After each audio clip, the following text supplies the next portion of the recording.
Do you have any food you could spare for me? I haven't eaten in days, and the millionaire is moved to tears. The man no one saw. The father no one knew. The soldier no one remembered. There are men in this world who carry everything, their pain, their pride, their children, in complete silence, because no one taught them that asking for help was allowed. Adam was that kind of man. And on a Tuesday morning that smelled like burnt coffee and cold rain, the world decided to remind him exactly where it thought he belonged. But no one imagined what would come next. The morning came in gray. Not the soft, forgiving gray of dawn breaking gently over a peaceful neighborhood, but the hard, flat gray of a city that had already decided who mattered and who didn't. The kind of gray that settles into the bones of a man who slept on concrete the night before, who pulled his 6-year-old son against his chest not for tenderness alone, but because the temperature had dropped again and the boy had only a thin jacket, and a father with nothing left to give except his warmth. Adam Cole woke before Noah did. He always did. He lay still for a moment, his back against the wall of the parking structure on Mercer Street, listening to the boy breathe. Slow, even. The deep unconscious trust of a child who believes with every cell in his small body that his father will keep him safe. That breathing, that sound, was the only thing in Adam's world that still felt whole. He was 34 years old. He did not look it. The last 2 years had taken something from his face that could not be named precisely. Not age exactly. Not ugliness, but a kind of weight. The weight of a man who has been ground down slowly, deliberately, by a world that does not pause to ask what a man has been before it decides what he is now. His hands were still strong. His posture was still the posture of someone who had once been required, professionally and rigorously, to hold himself a certain way. But his eyes had the particular quality of eyes that have seen too much in too short a time and have since learned to look without revealing what they see. He had been a different man once. He had been someone else entirely. But that man felt distant now, the way a country feels distant when you have been gone from it long enough that the language starts to blur at the edges, and you can no longer remember the smell of the air. He sat up carefully and checked his watch. A scratched military-issue field watch, the crystal cracked in the corner, the band replaced twice with cheap nylon. 7:14 a.m.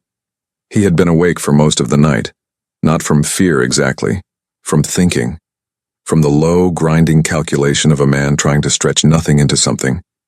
$2.37 in his left front pocket, a broken Metro card, and 3 days since either of them had eaten anything of substance. 3 days. He had given Noah his last granola bar the evening before, insisting he wasn't hungry, keeping his face neutral while the boy ate it in 4 bites and then looked up and said, "Dad, your stomach's growling." And Adam had laughed, and a real laugh somehow, and said, "That just means it's working right, bud." And Noah had accepted this completely because his father said it, and his father did not lie. Adam rose to his feet, folded their one blanket with the automatic precision of an old habit, and tucked it into the backpack that held everything they owned. He helped Noah button his jacket, smoothed the boy's hair with the flat of his palm. Noah yawned enormously, his gap-toothed mouth opening wide like a small lion's, and squinted up at him in that particular way of children who have not yet decided whether being awake is worth it. "We going somewhere?" "Yeah, bud, somewhere warm." He had seen the diner 2 blocks east the day before. Pearl's Kitchen. A brightly lit place with a hand-lettered sign in the window advertising the breakfast special. Eggs, toast, coffee, $2.99. And the warm amber light of a place that did not know or care that some of the people watching it through the glass from outside were watching it the way the shipwrecked watch a shore they cannot reach. He had stood outside it for a long moment, watching people inside eat without thinking about eating, the way people do when food has never been a question. He had not gone in then. His pride had been louder than his hunger, and his pride was still the voice he trusted most. But today the hunger had moved past discomfort into something harder.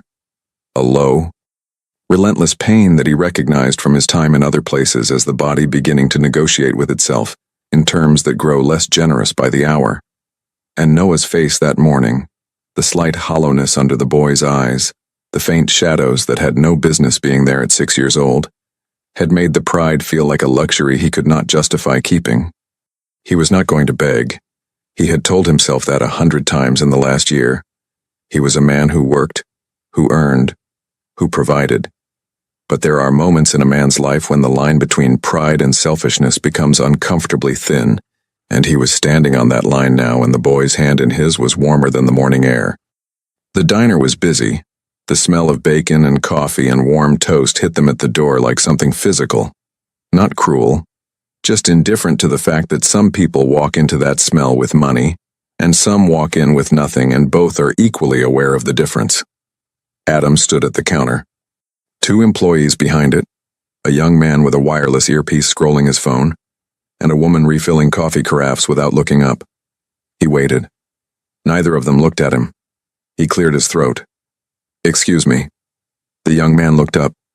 His eyes traveled over Adam, the worn jacket, the backpack, the small boy at his side, and something shifted in his expression. Not cruelty exactly, just a door closing.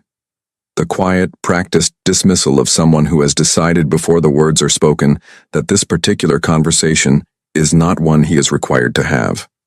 "We're not hiring," he said, and looked back at his phone. "I'm not looking for work," Adam said. His voice was quiet, measured, the voice of a man accustomed to being understood on the first attempt. My son and I haven't eaten in a few days. I was wondering if there was anything you could spare. Bread. Something left over from the morning. I'm not asking for money." The young man set his phone down slowly, with the particular deliberateness of someone who wants you to know they are taking their time. Behind him, a door swung open, and a man emerged from the back, broader, dressed in the casual authority of someone who managed the place.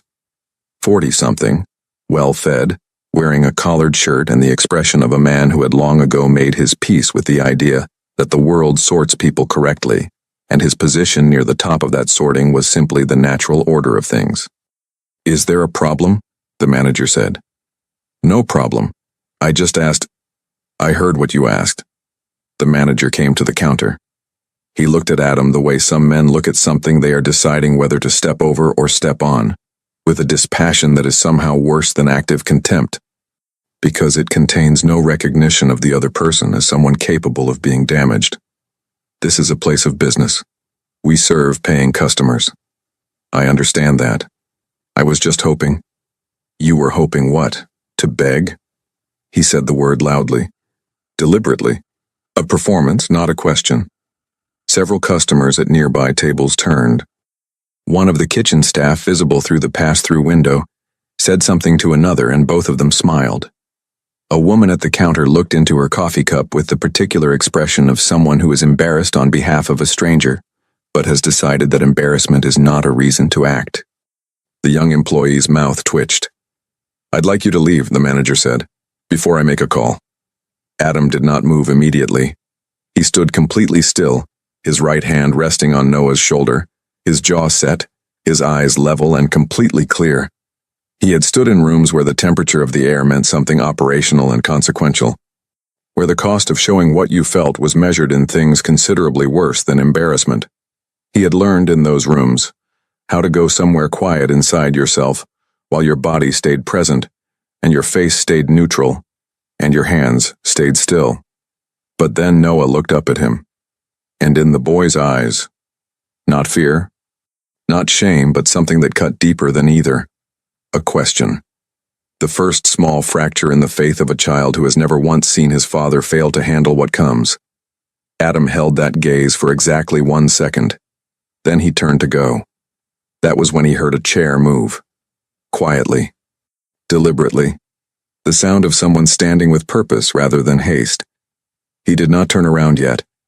But something in the room changed. The particular shift in attention that happens when the balance of a space tips without warning. When the person everyone has been ignoring becomes suddenly the person everyone is watching. On the inside of Adam's left wrist, below the frayed cuff of his jacket, a tattoo showed for just a moment as he adjusted the strap of his backpack. Small, faded with age and sun and water, the kind of ink that is applied in a specific place at a specific time by men who have earned the right to wear it and who do not discuss that earning with people who wouldn't understand it anyway. An eagle. A trident, an anchor, a pistol. Nobody in the diner noticed it. Nobody except one. There is a kind of suffering that does not announce itself. It doesn't arrive with drama. It doesn't break things or raise its voice or demand to be seen. It accumulates instead in the small hours. In the moment, a father checks his son's shoes and realizes the soul is separating and there is no way to fix it tonight. In the moment, he walks past a school and has to explain, carefully, why Noah isn't enrolled right now. In the moment, the boy asks a question that a 6-year-old should never have to ask. "Dad, are we going to be okay?" And the man answers yes with absolute steadiness while something inside him goes very quiet and stays that way. Adam Cole was not a man who talked about what he carried. He had been raised by a father who didn't talk about it either. Men in their family didn't explain their pain. They absorbed it, metabolized it into forward motion, and kept going. It was not the only way to be a man.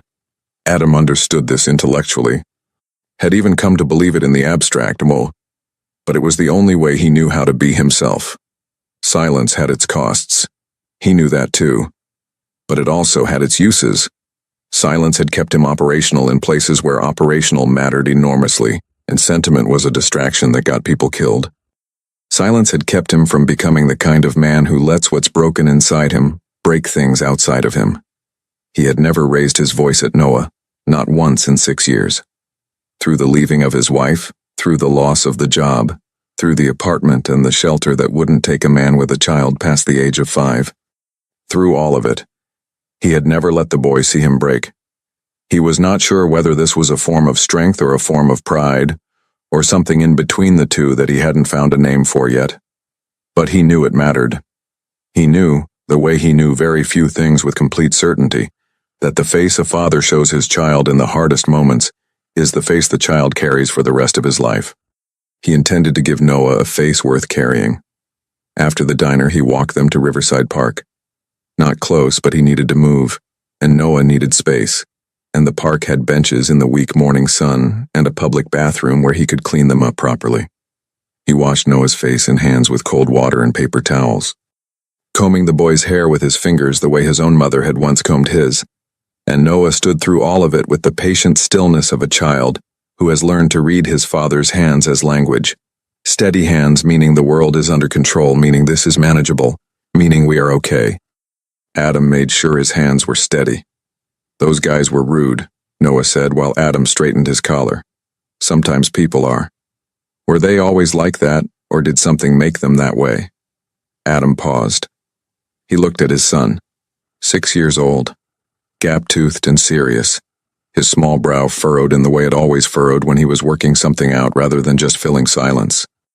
The boy had always asked questions that way, not casually, but with the genuine philosophical weight of someone who actually wanted to understand the answer and intended to keep it. "Probably a little of both," Adam said. "Are we going to eat today?" "Yes." "How?" "I'm working on it." Noah accepted this and went off to investigate a patch of dirt near the path with a stick he had found, approaching it with the methodical focus of a small scientist for whom the world is full of problems worth solving. Adam sat on a bench and watched him. He was thinking about options the way a man thinks about options when the options are very few. Methodically, without panic, looking for the path that cost the least dignity while getting the most accomplished. The calculation was familiar. He had made harder calculations in harder circumstances. He had learned long ago that panic was simply energy spent in the wrong direction. There was a church 2 miles north that ran a meal program on Tuesdays and Fridays. Today was Wednesday. There was a food bank on the east side that required a referral form he didn't have, and a photo ID he did have, but that listed an address that no longer existed. There was the VA, and this was the option he kept returning to and setting aside. Returning to and setting aside, like a man circling a door he can't decide whether to knock on. He had a case number. He had been processed. He had been told, 8 months ago, that he was on a waiting list for transitional housing assistance. He had called 4 times since. Each time he had been told his case was being reviewed. He had stopped calling. Not from surrender. A man who has done what Adam has done does not surrender the way other men do, does not even recognize the concept in the same way, but from the cold arithmetic of energy. Every hour on hold was an hour not spent finding food.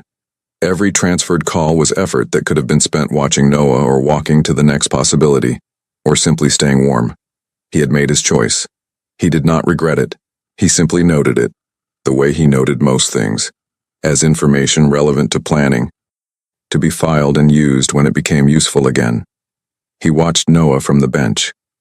The boy had found something in the dirt, a coin maybe, or a piece of colored glass, and was holding it up to the weak sunlight with the reverence of someone who has discovered an artifact of civilization. Adam felt something move through him that had no clean name. Not peace, not pain, something that contained both and was larger than either.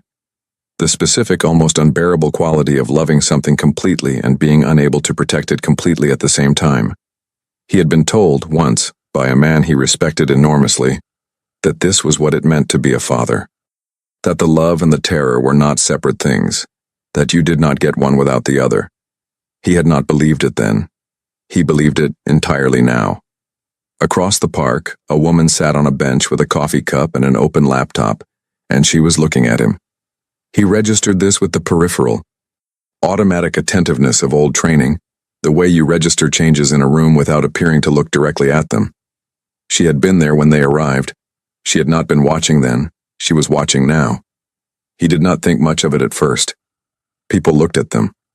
A man in worn clothes with a small boy in a city park on a Wednesday morning drew the particular kind of attention that the unusual always draws. Not hostile. Usually just assessing. He had learned to be invisible to the feeling of being seen. His phone buzzed in his pocket. A number he didn't recognize. I saw what happened this morning. Are you and your son all right? He stared at the screen for a moment. Then he looked across the park. The woman was holding her phone. She was looking at him directly now, not pretending otherwise, with the steady, unaffected gaze of someone who has decided that pretending is not worth the energy it costs. She was maybe 30, 31. Dark hair pulled back. Clothes that fit the way clothes fit when they are made well, not showy. Not flashy, not the kind of expensive that announces itself, but the quieter, more confident kind that simply exists without needing to be noticed. She had the posture of someone who had been carrying themselves deliberately for a long time. Not rigid. Deliberate, there was a difference. He looked at his phone. At her. At Noah, who was now conducting a thorough cross-examination of whatever he had found in the dirt. He did not respond to the text. Not because pride wouldn't allow it. He was genuinely past the kind of pride that confused dignity with stubbornness, but because he had learned over years and considerable distance that the world was full of people who asked if you were all right and then found the answer inconvenient. He had learned to wait, to see which kind he was dealing with before he invested the energy of an honest answer. His phone buzzed again. Please let me help. I mean it. He looked across the park again. She had not moved. She was still watching him with the same undemonstrative steadiness. Not pity. He was practiced enough in receiving pity to recognize its shape, the particular quality of softness in someone's expression when they are looking at you as a category rather than as a person. This was different.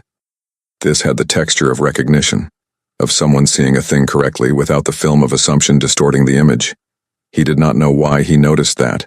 He did not know why, when he finally typed a response, it took him a full minute to write 2 words. Why? He wrote. She read it. She sat still for a moment, looking at her screen. Then she wrote back, and his phone buzzed, and he read it again. Because I know what it looks like when someone is drowning quietly and pretending they're fine. Noah was pulling his sleeve, saying something about the coin or glass or whatever it was, full of news about the world. Adam put his phone in his pocket. He held his son's hand. He looked across the park at the woman who had not looked away, and for the first time in 2 years, a door opened somewhere in a direction that was not backward. He didn't walk through it yet, but he stood in front of it, and this time he did not turn away. Her name was Maya Ellison. She said it simply, without the performance that sometimes accompanies the names of people who have made money. No pause for effect, no watching to see if he recognized it, no recalibration of posture when he didn't react. She just said it the way anyone says their name when they mean it as an introduction and not an impression. She extended her hand across the table in a cafe 2 blocks from the park, Her suggestion, a small place she clearly knew well, and her handshake was firm and brief and said nothing except, "I am someone who does not waste time on theater." Adam sat across from her with Noah beside him. The boy had immediately located the pastry case and was studying its contents with the focused intensity of a scholar reviewing primary sources. The hot chocolate arrived and he wrapped both hands around the mug with the care of someone handling something valuable, and began the serious work of drinking it in a way that did not spill the marshmallows. "He can have whatever he wants," Maya said. Adam looked at her. She met his eyes without flinching. "Please," she said. Not as a social formality, as an actual thing she meant, stated plainly, with no performance attached to the plainness. He ordered Noah the croissant and the banana, and let the boy choose a second thing, a small chocolate cookie that Noah regarded with the gravity of a significant decision before selecting it. Adam watched him eat with the quiet attention he always gave Noah when the boy was absorbed in something, the specific pleasure of watching your child do an ordinary thing with complete, unself-conscious investment. "I'm not looking for a handout," Adam said. He said it to the table rather than to her face. His voice even. "I know. I'm saying it anyway." "Okay." She wrapped her hands around her coffee cup. Her nails were short, clean, unpainted, the hands of someone who used them for actual things rather than display. "I'm not offering one." He studied her the way he studied everything carefully, without showing that he was doing it, looking for the gap between what someone presented and what they were. It was an old habit from old work. Most people had a gap. Some gaps were harmless. Some gaps were the whole story. He could not always identify which he was dealing with immediately, but he could almost always detect the gap's presence, its particular texture, the small asymmetries in how a person's words and body moved together. He did not detect a gap in Maya Ellison. What he detected was something harder to categorize, the carefully maintained composure of someone who was genuinely functional, but who had learned functionality the same way he had, not through ease, but through the repetition of difficulty absorbed and outlasted. She had been through something. She carried it the same way he carried his, not defined by it, not broken by it, but not unmarked. "Why were you in that diner?" he asked. "I eat there sometimes. Or I used to." A pause. "I won't be going back." "You don't have to do that." "I want to," said with the flat simplicity of someone who has made up their mind and sees no reason to explain the making of it. Outside the cafe window, the city continued without them. Taxis, pedestrians, the compressed motion of a place where everyone has somewhere to be, and the urgency of other people's destinations is just scenery. "Tell me about yourself," she said. Not as small talk, as a question she was actually asking, with actual interest in the answer. Adam looked at his hands on the table. The scar along the outside of his right forearm, clean, old, precise in the way that surgical things are precise, running from just below the wrist toward the elbow. He had explained that scar twice in his life, both times to people with the context and the clearance to understand the explanation. "Not much to tell," he said. "That isn't true?" He looked up.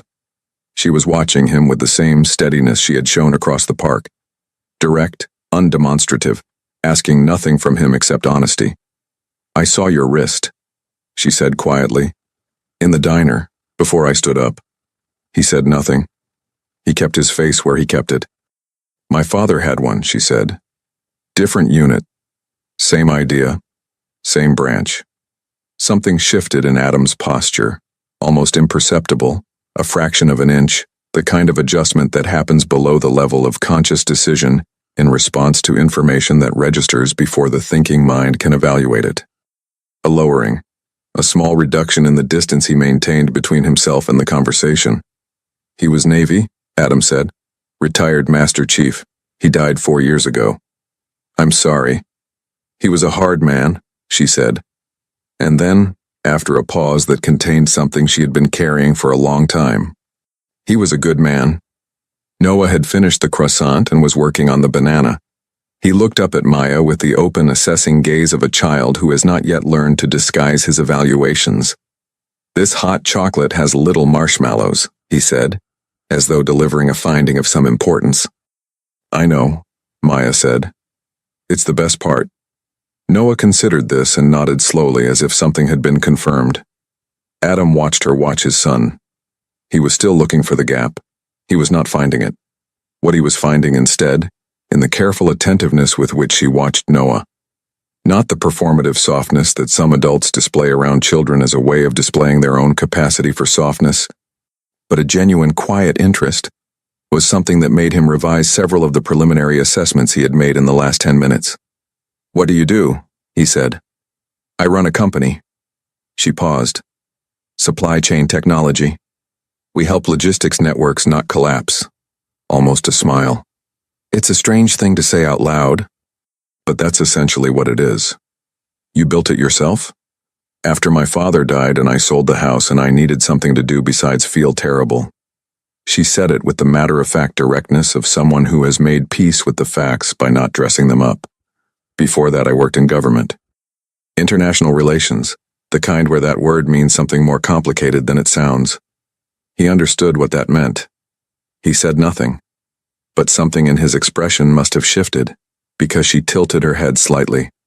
You don't look surprised, she observed. I'm not. She leaned back slightly in her chair. What did you do before all this? He was quiet for a moment. Noah had finished the banana and was now watching the two adults with the alert, calibrated attention of a child who reads the temperature of conversations the way other people read rooms. Before is a long time ago, Adam said. How long? He reached across and adjusted the collar of Noah's jacket, which had folded under on one side.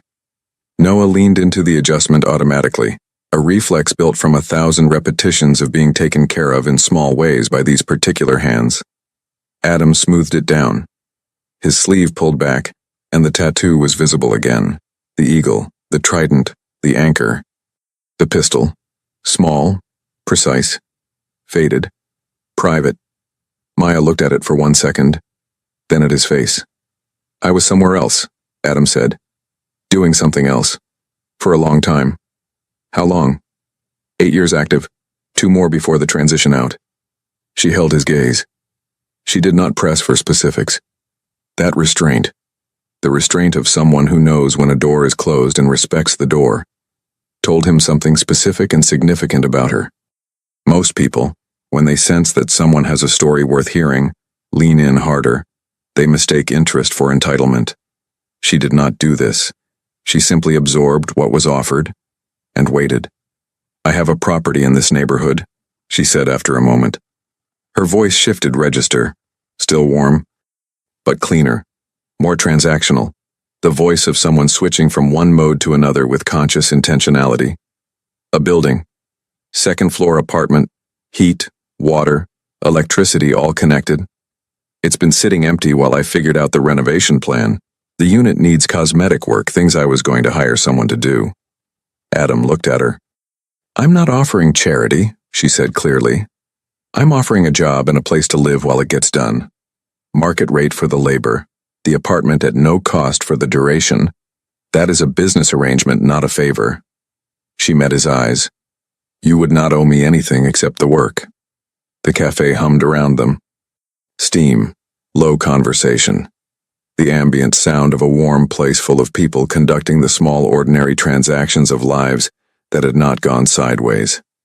Adam sat with the offer the way he sat with information in general, not rushing it, not deflecting it, not accepting it on reflex, letting it settle into its actual shape. Why? He asked. His word, his essential question. He had asked it in the park and he was asking it again here. She didn't answer right away. She looked at her coffee, then at Noah, who had moved on to the small chocolate cookie and was approaching it with suitable reverence. Then at Adam. Because someone should have done this for my father, she said. When he needed it. Before he was too far gone to accept it. The words landed in the room with the specific weight of something that has been carried for a long time and set down carefully. Not dramatically, not with performance. Just set down in the only honest place available, which was here. Which was now. Which was across a table from a man who understood without being told exactly what she meant. Noah leaned against Adam's arm, just leaning, not asking for anything. The weight of a small child who trusts completely, whose trust is the most serious thing in the world and the most ordinary, both at once. Adam Cole looked at the woman across the table. He looked at his son. He looked at his hands. The same hands that had done extraordinary things in places no one in this cafe would believe, that had carried the same child through 2 years of damage without once letting him fall. And he said the only thing there was left to say. "Tell me about the property," he said, and Maya Ellison began to speak. And the next chapter of something neither of them could yet name, but both of them already felt, began. Neither of them noticed, as they talked, that the manager from Pearl's Kitchen was walking past the cafe window at that exact moment, briefcase in hand, headed to whatever the rest of his day held. He glanced through the glass. He saw a man and a woman and a small boy with a cookie and hot chocolate, deep in conversation. He saw nothing unusual, nothing worth noting. He walked on. He had no way of knowing what he had put into motion that morning. No way of knowing that the man he had humiliated in front of his customers, the man he had called a beggar in front of his 6-year-old son, the invisible man in the worn jacket with the cracked crystal watch, had once operated in environments so far beyond anything the manager could imagine that the distance between their lives was not merely a matter of money or circumstance, but of a fundamental different order of experience, of testing, of becoming. He had no way of knowing, and so he walked on. But somewhere, in the careful and patient arithmetic of the universe, an account had been opened, and it would not go unbalanced forever. The building was on Halcott Street, 3 blocks from the park where they had sat on the bench and watched each other from a distance that was larger than geography. It was a narrow brownstone wedged between a dry cleaner and an insurance office. 4 stories of old brick that had survived a century of the city doing what cities do, expanding, contracting, forgetting, remembering, without deciding yet whether to fall apart or hold. The facade needed pointing. The front door needed a new threshold. The iron railings on the stoop were solid but wanted paint. Adam walked up to it slowly on that first Thursday morning, Noah's hand in his, and stood in front of it the way he stood in front of most things that mattered, without rushing, reading it, giving it the time it deserved. "Is this ours?" Noah asked. "For now," Adam said. "Is that good?" Adam looked at his son, then at the building, then back at his son. "Yeah, bud," he said. "That's good." Maya had given him a key the evening before at the cafe, a plain key on a plain ring, handed over without ceremony the way she did most things. She had shown him a brief inventory of what needed doing. The apartment on the 2nd floor needed fresh drywall in the bathroom, the kitchen tiles needed regrouting, 2 windows needed new weather stripping and 1 needed a full replacement sash.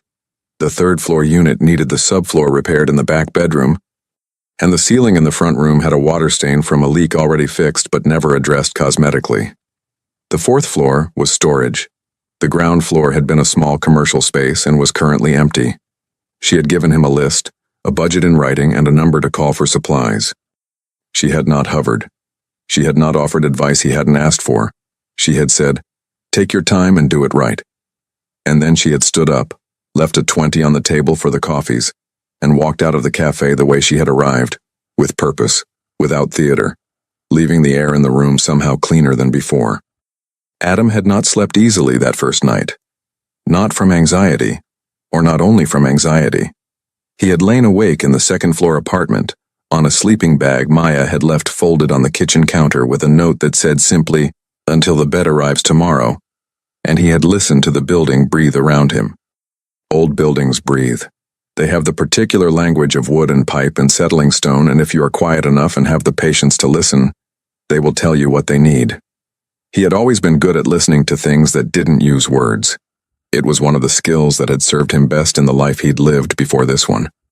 Noah slept on the sleeping bag beside him without moving, one arm thrown over his face the way he always slept, deeply unconscious within minutes of lying down. Children carry their peace inside them in a way that adults mostly lose. Adam had watched the boy sleep and had felt, for the first time in 2 years, something that was not quite peace but was peace adjacent, a reduction in the constant low-level pressure that had lived in his chest since the night he had realized the apartment was gone, and the options were gone, and the only thing left was to put one foot in front of the other in the dark, and hope the ground was there when you put it down. He started work the next morning before 7. He had always worked early. In another life, early had been mandatory, the kind of mandatory that was enforced not by clocks or bosses, but by the simple operational logic of environments where daylight was a resource and wasted daylight was a form of negligence. Here, early was a choice, and choosing it felt like the return of something he had not realized he missed until it came back, the satisfaction of a man using the day fully, from its beginning, without apology. The supplies Maya had arranged arrived at 8:30. A hardware delivery, drywall panels, joint compound, tile grout, weather stripping, sash hardware, sandpaper in several grits, primer, paint in 3 colors, stacked neatly on a flatbed dolly by a delivery man who glanced at Adam once, said nothing, and left a receipt on the stoop. Adam carried everything up the stairs himself, piece by piece. Methodically, Noah sitting at the top of the staircase conducting a running commentary on each trip. "That's a big one," Noah said, as Adam maneuvered a drywall panel around the second-floor landing. "Yep. Are you going to cut it?" "Yep. Can I watch?" "From over there." He pointed to a safe distance. "And you stay there." "Okay." A pause. "Dad?" "Yeah. Are you good at this?" Adam set the panel against the wall, caught his breath, and looked at his son. "I'm about to find out," he said. And Noah laughed, a real 6-year-old laugh, unguarded and full. The kind of laugh that comes from a child who trusts that laughter is safe here. In this space, with this person. He was, in fact, good at it. He was good at most things that required precision and patience and the willingness to do a step correctly, rather than quickly. He had learned construction basics from his grandfather, a quiet man from eastern Tennessee, who believed that a man who could not repair his own house was a man incomplete. And he had supplemented that with the kind of practical competence that accumulates in men who have spent years in environments where knowing how to fix things was not a hobby but a survival skill. His hands remembered the work. Muscle memory is a remarkable thing. The body holds what the mind is sometimes too tired to access. The days fell into a rhythm. He worked from early morning until mid-afternoon, then stopped to be fully present for Noah, walking, talking, reading to him from library books they checked out on Tuesday afternoons, cooking simple meals in the small kitchen on the camp stove Maya had also left, as if she had thought ahead to everything without making the thinking ahead a point of pride. She stopped by on the 3rd day to check on the progress. She stood in the bathroom doorway and looked at the new drywall, taped and mudded, the seams invisible under Adam's careful hand, and said nothing for a moment. "You've done this before," she said. "Some. More than some." He didn't answer. She didn't press. What she did instead was stay for 20 minutes, sitting on the kitchen counter while Noah told her at considerable length about the library book he was currently reading, a book about deep-sea creatures that Noah had opinions about, and she listened with the complete, genuine attention that Noah recognized instinctively and responded to by becoming the most articulate and enthusiastic version of himself. Adam watched this from across the room and felt something he did not name move through him quietly. He noticed in those days how she moved through the building. She never acted like it was a transaction. She never looked at the work with the assessing eye of someone calculating return on investment. Or if she did, she kept that behind a more fundamental thing, which was simply interest. She was interested in the building the way some people are interested in old things. Not possessively, but with a kind of respect for what had survived and what it had taken to survive it. She told him once, standing on the 4th floor among the stored boxes, that the building had been her father's last investment before he died, that he had bought it with the intention of fixing it up and never gotten to it. Adam had looked at her when she said this. He understood then, something he had been partially understanding since the cafe, why she was here, why she cared, why the transaction was not only a transaction. The building was a kind of unfinished conversation with her father, and the man she had hired to finish the work was, by some quality of recognition she could not have entirely planned for, the kind of man her father had been. He did not say this. She did not say it either. But it was present between them. the way important things often are, not spoken, but felt, like pressure in the air before weather changes. On the seventh day, he found the envelope. It was tucked behind a loose baseboard in the third-floor back bedroom, where he was repairing the subfloor. An old envelope, its glue long-dried and cracked, the paper browned at the edges. Inside, a folded piece of paper. A handwritten note, the ink faded to pale brown. He read it once, then again. Then he folded it carefully and put it in his shirt pocket over his heart. He did not show it to Maya that day. He was not ready to. Some things need to be held alone for a while before they can be shared. He had learned that too from a life that had given him more things to hold alone than most men get. But that night after Noah slept, he sat at the kitchen table with the note unfolded in front of him and read it one more time by the light of the single lamp. And something in his chest that had been held at a particular angle for a very long time shifted very slightly toward open. Outside, the city went on without him. Inside, a man sat alone at a table with a letter that was not addressed to him, but that felt, impossibly, like it had been waiting for him. And he understood, for the first time in a long time, that the universe is not indifferent, that sometimes it arranges things, that sometimes the door you were never supposed to find opens anyway. And on the other side of it is not rescue.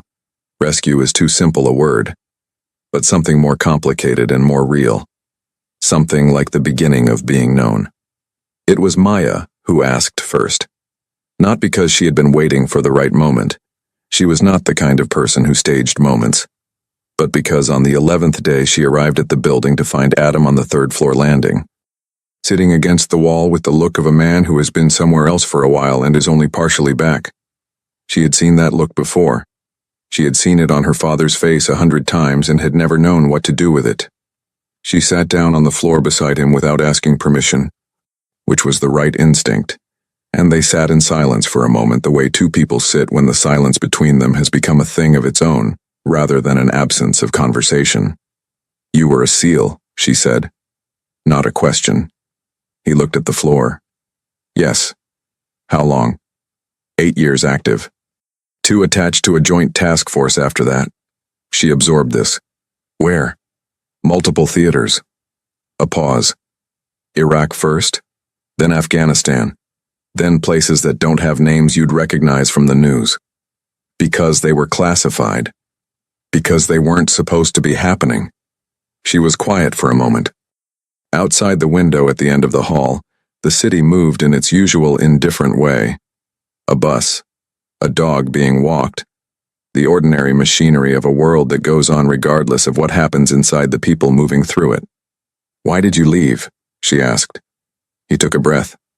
The kind of breath that is also a decision about how much to open, how much to give, whether this is the room and whether this is the person. He had not talked about any of this. Not to anyone. Not to his wife before she left. Not to any of the various professionals the VA had briefly pointed him toward, before the system lost him in its own machinery. He had held it the way he held everything. Internally. Quietly. At a cost he tracked but did not discuss. "My team," he said. And then he stopped. And then he started again, because stopping was no longer a strategy that was working, and because the woman beside him on the floor was the first person in 2 years who had earned the right to the real answer. "We were 8 men. We'd been together for 6 years. The kind of together that—" He paused. "You don't form those bonds anywhere else. You can't explain them to people who weren't there. It's not friendship exactly. It's something that doesn't have a word. Brotherhood," she said quietly. "Closer than that even." He looked at his hands. "We lost 4 of them in a single operation. One night. Everything planned, everything rehearsed, everything the way it was supposed to be. And then it wasn't. The way it sometimes just isn't in that world. No failure of preparation. No error that could be assigned. Just the thing that happens when the world decides it's going to." He stopped again. "I carried 2 of them out. The other 2. His jaw set. "We couldn't recover the other 2. Maya said nothing. She did not fill the silence with condolence or the linguistic approximations of comfort that people reach for when they don't know what else to do. She simply stayed present, which was the only right thing, and he registered this without looking at her. After that, he said, I completed 2 more deployments. I don't know how exactly. You do it because the mission requires it, and because the men still with you require it, and because stopping is not something you know how to do.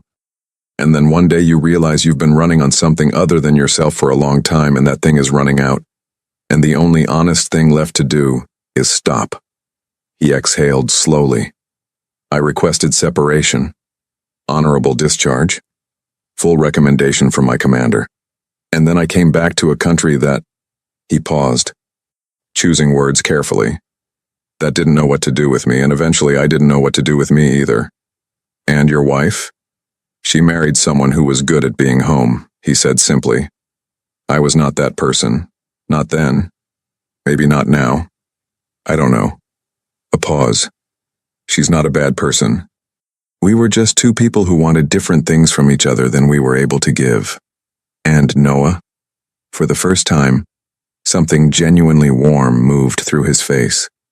Not performed warmth, but the real kind that happens without permission.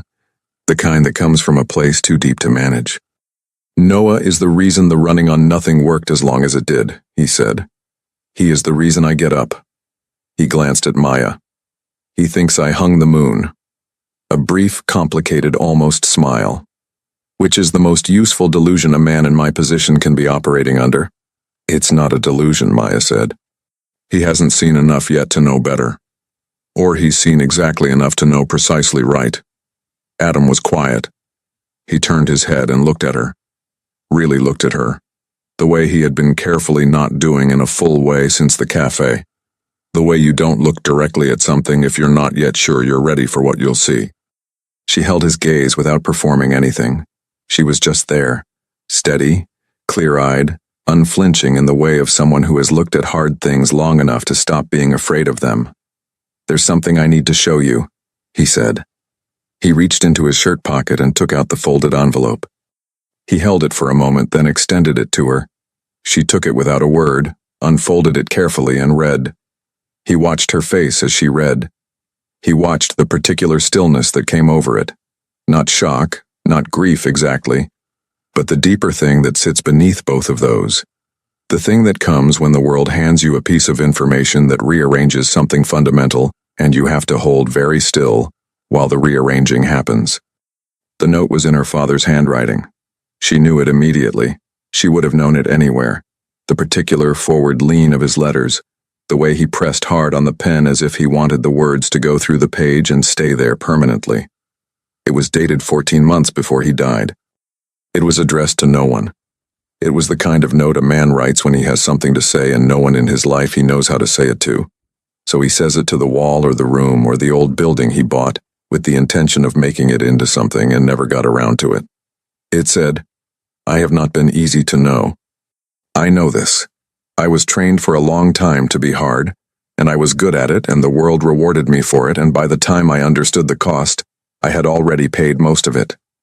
I hope that if a man like me finds this, a man who carried things the way I carried things, he will know that the carrying was worth it, that the mission was worth it, that the people we protected without their knowing deserved the protection. I want someone like me to know that I believe this. I stopped being able to say it out loud. But I believe it. A man like me should know. The silence was not the same as nothing. The silence was everything we couldn't afford to say.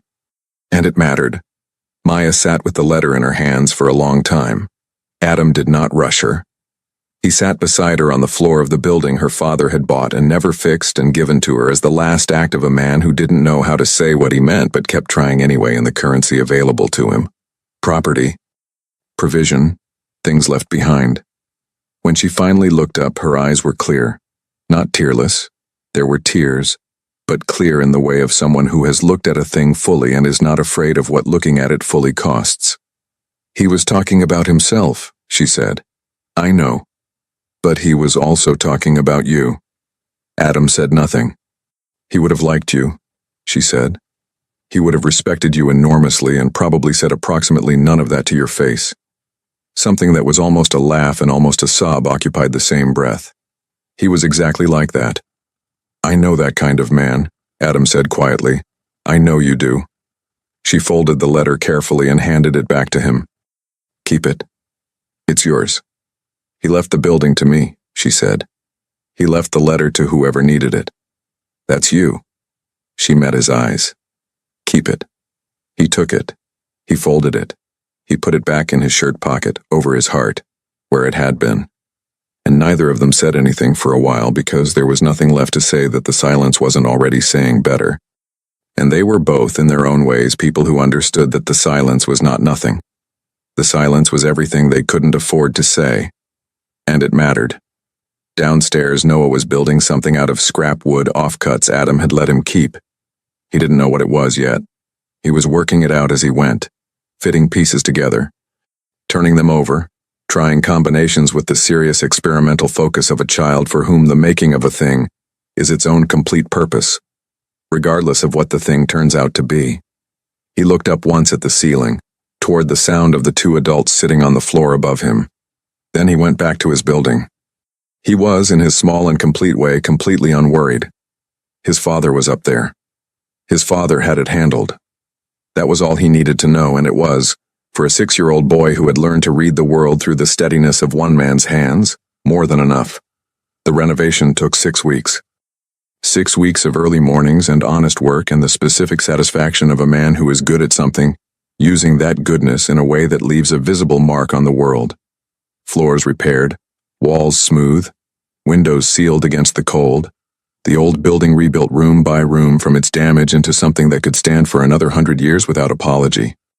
Adam worked with the quiet thoroughness of someone for whom doing a thing correctly is not a standard imposed from outside, but a basic condition of self-respect. Every joint was taped and feathered until it disappeared. Every tile was set level. Every painted surface was clean and even and carried its coat with the dignity of a thing properly prepared. Maya came by often, not to supervise.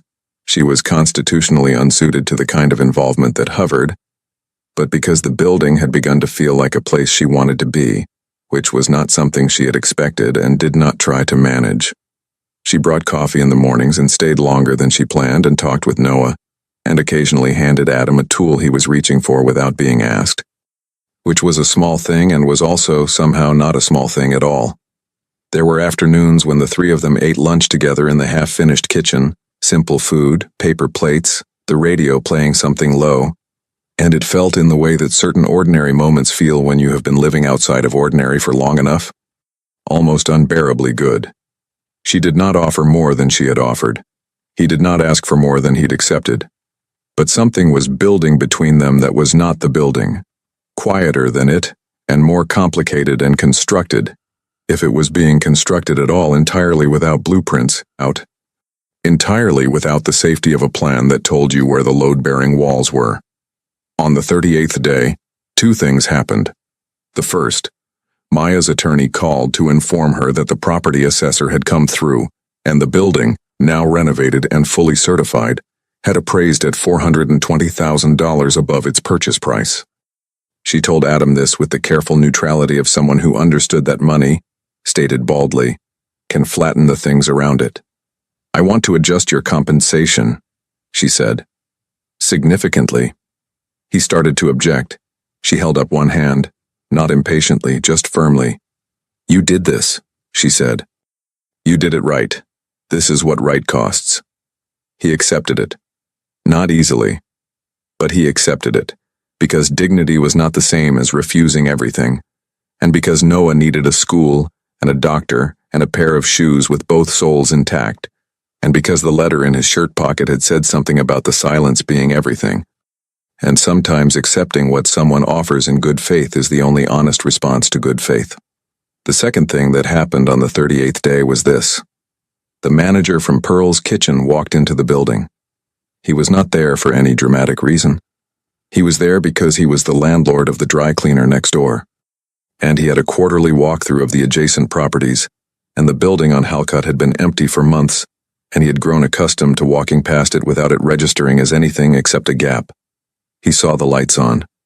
He saw the open door. He walked in the way men like him walk into spaces they feel entitled to understand. Without knocking. without announcing himself, with the easy assumption that any room he entered was a room that owed him an explanation. He stopped when he saw Adam. Recognition took a moment.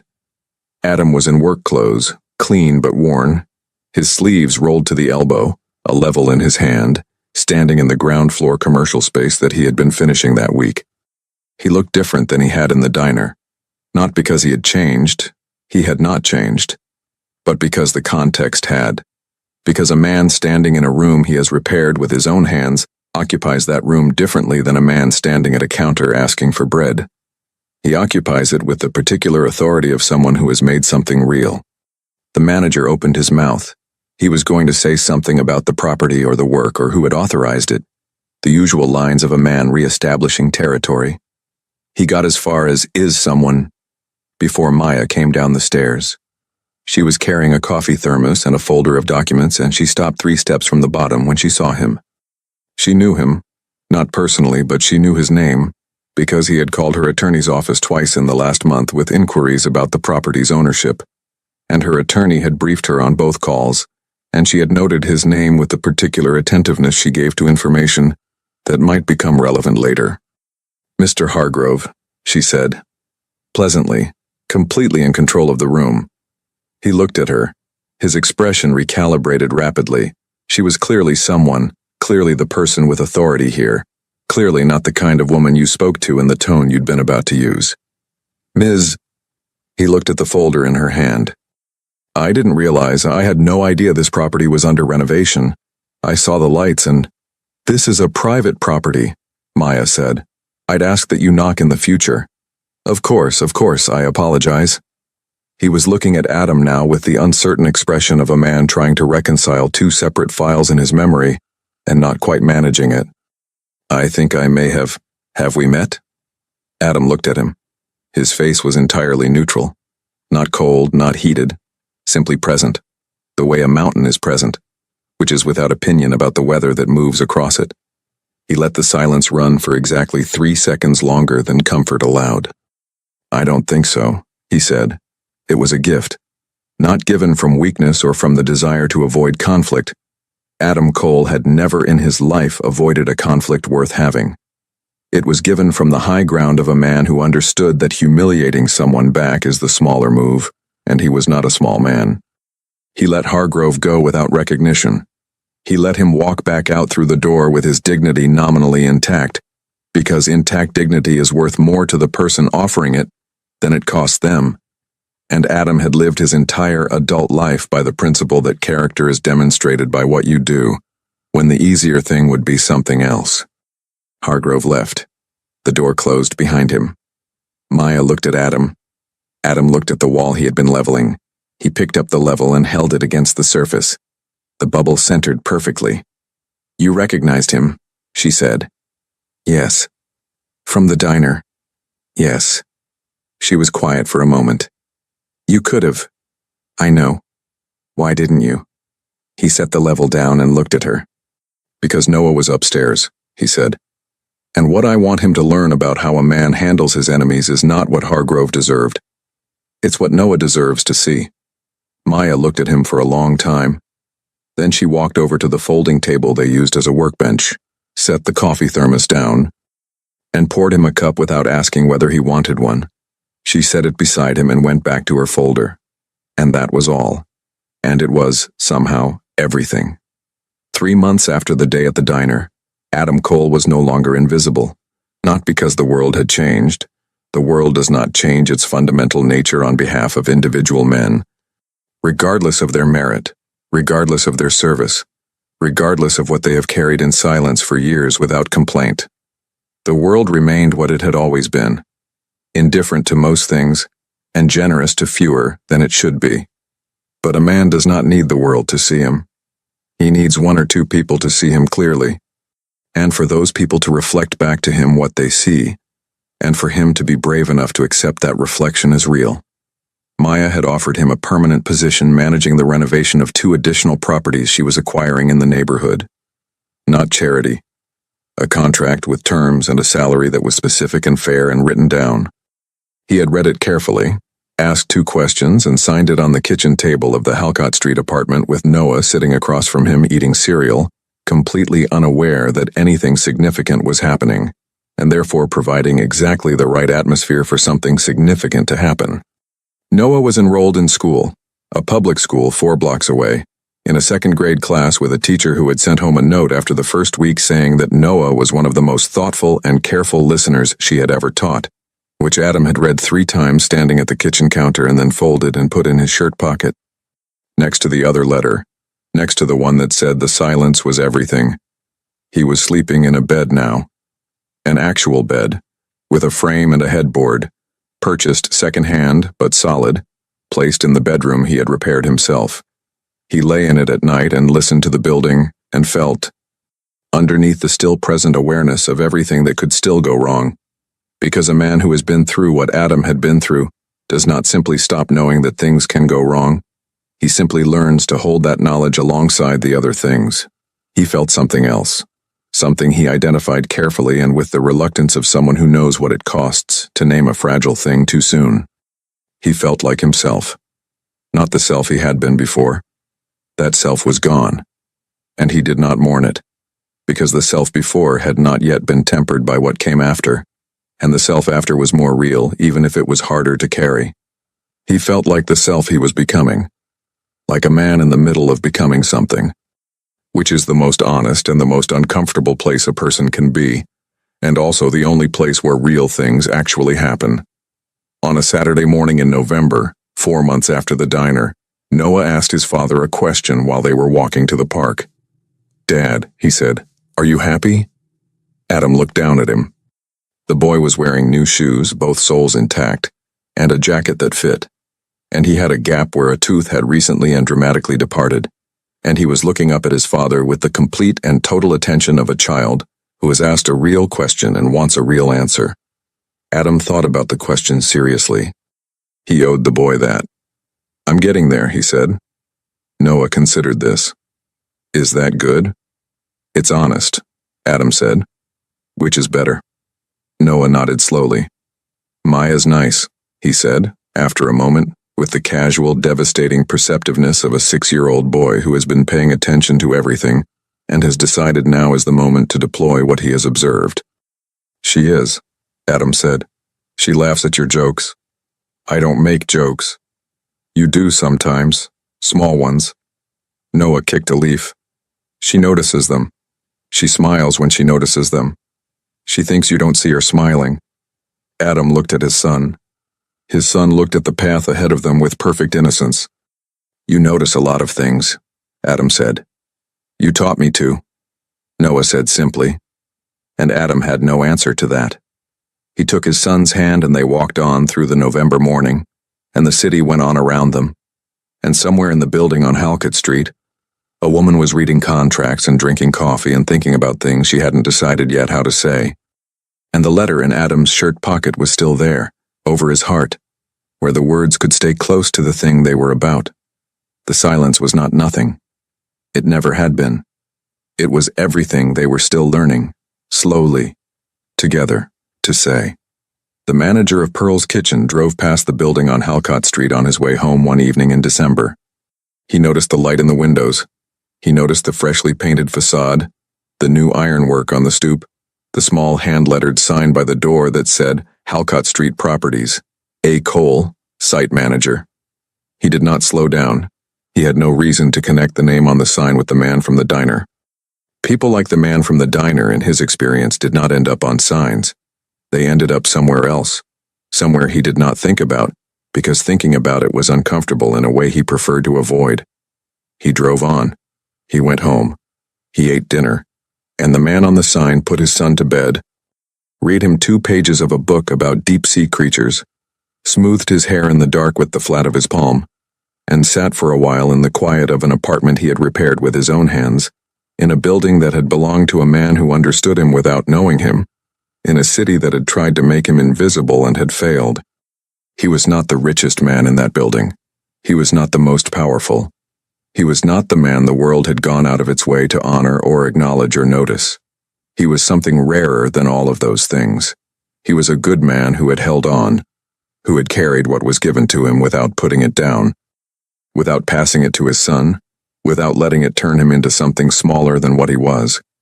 He was a man who had been humiliated and had not allowed the humiliation to define him, who had been broken and had not permitted the breaking to be the final word, who had loved his child through every version of impossible and had not once, not one single morning, let the boy wake up without a father who was fully present and fully his. He sat in the dark.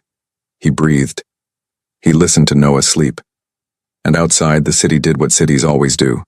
It moved on, indifferent, enormous, full of people conducting their lives at the full speed of their particular urgencies.